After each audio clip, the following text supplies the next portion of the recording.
بسم اللہ الرحمن الرحیم۔ السلام علیکم ورحمۃ اللہ وبرکاتہ۔ امید ہے تمام اسٹوڈنٹس خیریت سے ہوں گے۔ اور یہ آپ کا اردو کا لاک ڈاؤن، چونکہ آپ کو پتہ ہے لاک ڈاؤن لگ چکا ہے، اور لاک ڈاؤن کے اندر جو ہے وہ ہم نے مختلف چیزیں ہم ڈسکس کر رہے تھے، تو میرے ذہن میں یہ بات آئی کہ ہمارے جو ہے وہ سلیبس کی ایک نظم جو ہے وہ باقی تھی، اور میں نے جب ہم فزیکل کلاسز لے رہے تھے تو اس وقت تو میں نے یہ کہا تھا کہ آپ اس کو چوائس پہ چھوڑ سکتے ہیں، لیکن چونکہ اب ہمارے پاس ٹائم ہے، لاک ڈاؤن ہے اور یہ ریکارڈڈ لیکچر آپ کے پاس آنا ہے، تو میں نے کہا کہ ہم اسی کو پہلے پڑھ لیتے ہیں، پھر اس کے بعد باقی لیکچرز کے اندر پھر ہم انشاءاللہ تعالیٰ جو اردو کے ایم سی کیوز ہیں، مشکل ایم سی کیوز، اس کو پھر ہم ڈسکس کریں گے۔ تو یہ میں آپ کے سامنے جو ہے وہ سب سے پہلے میں آپ کی اسکرین پر یہ نظم لے کر آتا ہوں، پھر ہم انشاءاللہ اس پر بات کرتے ہیں۔ جی، یہ نظم آپ کی جو ہے وہ آپ کی اسکرین کے سامنے موجود ہے، اور آپ کے سامنے یعنی کہ ایک ریل کے سفر کی تصویر کھینچتا ہوں، ٹھیک ہے۔ تو یہ نظم ہے، اور بہت ہی جو ہے وہ خوبصورت نظم ہے، بہت ہی مزاحیہ قسم کی نظم ہے یہ، اور جو ہے وہ سید ضمیر جعفری صاحب نے اس کو لکھا ہے، اور سید ضمیر جعفری صاحب جو ہے وہ ان کی ولادت جو ہے وہ 1916 کی ہے، اور یہاں پر جو ہے وہ یوم ان کی وفات نہیں لکھی ہوئی، بہرحال ان کا انتقال جو ہے وہ 1999 میں ہو گیا تھا۔ اور ان کے بارے میں آتا ہے کہ انہوں نے جو ہے ابتدائی تعلیم جہلم سے حاصل کری، پھر اس کے بعد جو ہے وہ صحافت کا پیشہ اختیار کیا، انہوں نے مختلف رسالوں کے مدیر رہے، اور دوسری جنگ عظیم کے موقع پر فوج میں شمولیت بھی اختیار کی، آزادی کے بعد ریڈیو پاکستان میں ملازمت کر لی۔ تو اس طرح ان کے بہت سارے یعنی کہ بہت ایک باکمال صحافی، بے مثال ادیب اور لازوال شاعر کی سی ان کی حیثیت ہے، اور ان کی اصل وجہ شہرت جو ہے وہ طنز و مزاح ہے۔ یہ بہت اہم بات ہے، یہ کبھی کبھی جو ہے وہ ایم سی کیوز میں بھی جو ہے وہ پوچھ لی جاتی ہے کہ اصل جو ہے جو شہرت کی وجہ ہے وہ ہے طنز و مزاح۔ تو ان کا مزاحیہ کلام دوامی شہرت حاصل کر چکا ہے، اسی وجہ سے ان کو طنز و مزاح کے حوالے سے زیادہ پہچانا جاتا ہے، ٹھیک ہے۔ تو یہ بہت ہی اہم بات ہے۔ اب تھوڑا سا ہم نظم کے حوالے سے اگر ہم دیکھیں تو یہ نظم بھی چونکہ ان کے تعارف میں آ گیا، سید ضمیر جعفری کے تعارف میں جیسے بات آئی کہ مزاحیہ شاعری کرتے ہیں، طنز و مزاح ان کی شاعری کے اندر جو ہے وہ بھرپور ہے، تو یہ نظم بھی جو ہے نا یہ بھی بہت زیادہ اس کے اندر طنز اور مزاح، اور ہمیں جو ہے وہ مذاق والا انداز ایک نظر آتا ہے کہ ریل کے اندر جب لوگ سفر کرتے ہیں تو ان کی کیا کیفیت ہوتی ہے، مختلف پیشوں کے لوگ، مختلف قسم کے لوگ، مختلف جو ہے وہ تہذیبوں کے لوگ، اور مختلف جگہوں کے رہنے والے لوگ ایک ساتھ جب ٹرین کے اندر یا ریل کے اندر جب سفر کرتے ہیں تو ایک کھچڑی پک چکی ہوتی ہے، اور ایک عجیب جو ہے وہ ایک تماشا لگا ہوا ہوتا ہے ٹرین کے اندر، اور ہمیں جس کا تجربہ ہوا ہوگا اپنے سے ریل کے سفر کا، تو اس کو اندازہ ہوتا ہے کہ بھائی کوئی پورا کا پورا جو ہے وہ بورے بستر اٹھا کے لا رہا ہے، کوئی جو ہے وہ پورا ایسا لگتا ہے گھر کا پورا سامان ہی لے کر آ رہا ہے، کوئی اتنے بڑے بڑے بیگ لے کر آ رہا ہے، کوئی کچھ سر، ہر ایک کی اپنی ایک ضرورت ہوتی ہے، اس ضرورت کے مطابق ہر ایک اپنا جو ہے وہ سامان لے کر آ رہا ہے، لیکن ایک ایسا لگتا ہے کہ جیسے بہت ہی زیادہ جو ہے وہ یعنی کہ بالکل ایک ملی جلی کیفیت ہوتی ہے، کوئی کس پر گر رہا ہے، کوئی دھکے دے رہا ہے، کوئی آگے بڑھ رہا ہے، کوئی پیچھے ہٹ رہا ہے، اس طرح کے معاملات ہوتے ہیں۔ تو انہوں نے اسی منظر کو، جو منظر میں نے بھی آپ کے سامنے پیش کیا، اسی منظر کو سید ضمیر جعفری صاحب نے اپنی اس نظم کے اندر ایک مزاحیہ انداز کے اندر جو ہے وہ اس کو یعنی کہ یوں سمجھ لیں کہ پیش کیا ہے، بہت ہی زبردست انداز میں اس کو پیش کیا ہے انہوں نے۔ اور اسی طرح جو ہے وہ آتا ہے نا، جیسے کہ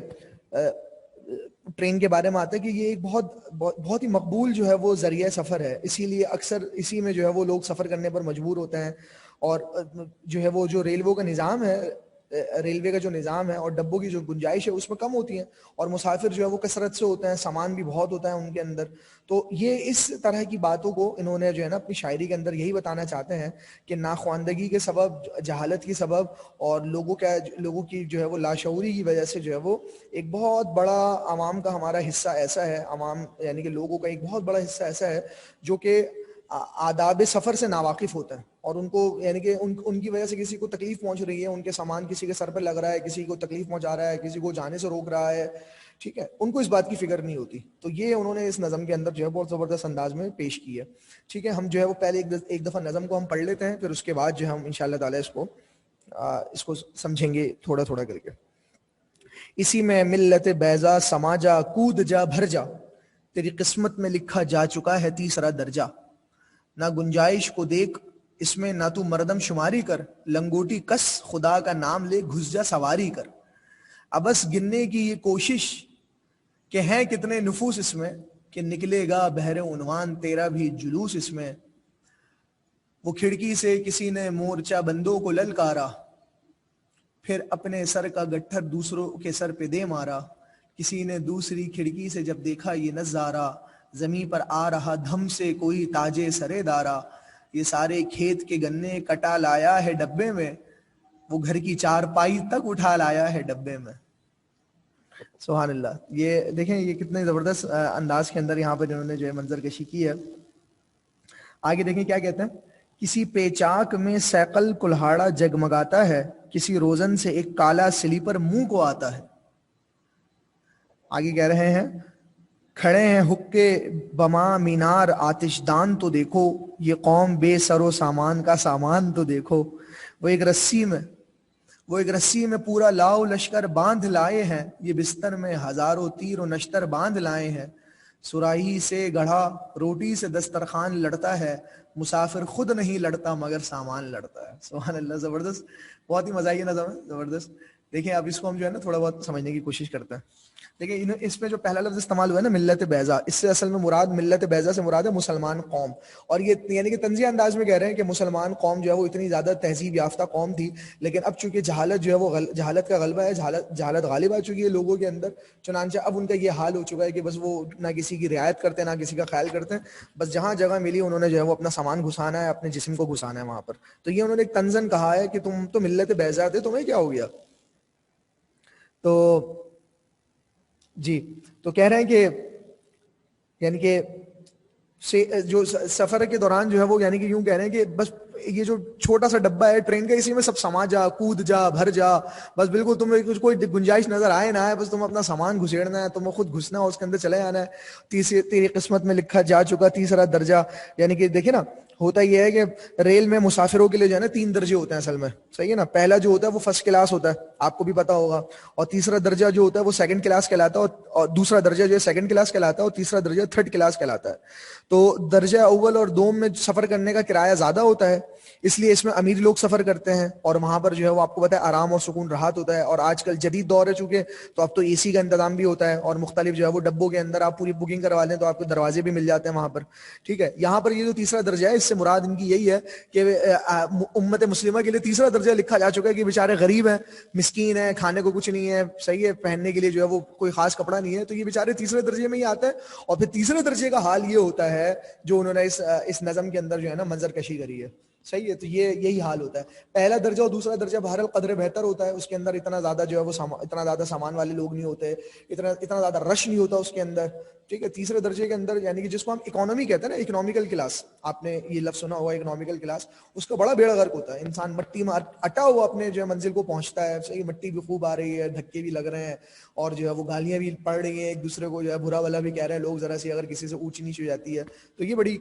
عجیب ملی جلی کیفیت ہوتی ہے۔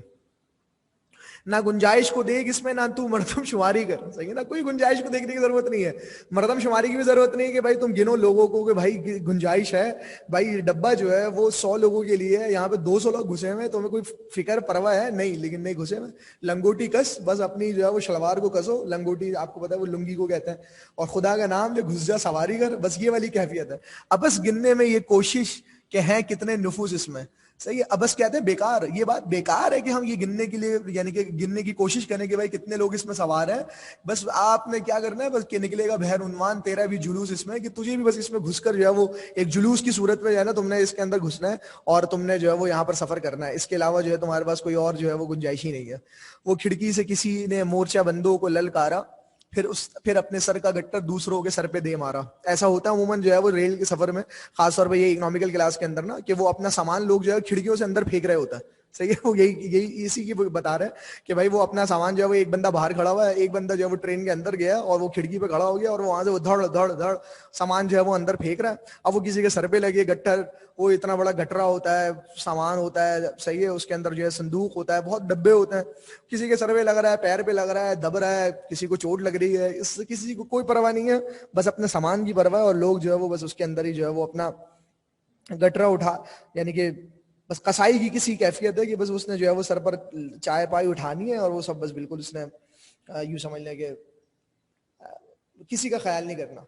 کسی نے دوسری کھڑکی سے جب دیکھا یہ نظارہ، زمین پر آ رہا دھم سے کوئی تاج سرے دارا. جی صحیح ہے نا. اور کہیں ہمیں یہ نظر آ رہا ہے کہ بھائی سامان پھینکنے کے اندر جو ہے وہ بجائے اس کے جو بیچارہ پکڑ پاتا جو ٹرین کے اندر تھا، اس سے ہاتھ سے چھوٹا اور وہ دھم کر کے زور سے جو ہے وہ زمین پر گر گیا. عجیب ایک منظر، ایک شور شرابہ، غل غبارہ، اور ایک جو ہے وہ افراتفری کی سی کیفیت کو جو ہے وہ بیان کر رہے ہیں. یہ سارے کھیت کے گنے کٹا لایا ہے ڈبے میں. صحیح ہے نا. یہ کیفیت بتا رہے ہیں کہ جو بیچارے غریب مزدور کسان ہوتے ہیں وہ سارے کے سارے جو ہے وہ اپنے ڈبے اور اپنے جو ہے وہ گنے جو ہے وہ کاٹ کر وہ اس کے ٹرین کو دے گا، چلو بھائی اس کو بھی ٹرین میں گھسیڑ دو، کوئی مسئلہ ہی نہیں ہے. وہ گھر کی چارپائی تک اٹھا لایا ہے ڈبے میں. یہ منظر بھی ہوتا ہے کہ لوگ اپنے جو ہے وہ چارپائی مطلب ایسی چیزیں اٹھا کے لے کر آتے ہیں جن کو اگر غور سے دیکھا جائے تو بالکل بھی ضرورت نہیں. مطلب سفر میں ان چیزوں کی کیا ضرورت ہے، لیکن نہیں بھائی یہ بھی رکھ لو، یہ بھی رکھ لو، یہ بھی رکھ لو، یہ بھی رکھ لو. تو یہ سب جو ہے وہ کسی پیچاک میں سیکل کلہاڑا یا سیکل کلہاڑا جگمگاتا ہے. جی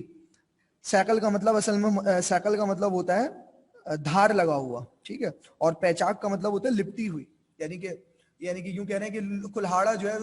دھاری دار کلہاڑا وہ لپٹا ہوا ہے اور وہ بھی جگمگا رہا ہے، لیکن وہ بھی بس ایسی بس اس کو جو ہے وہ پکڑا اور وہ لے کر آ گیا.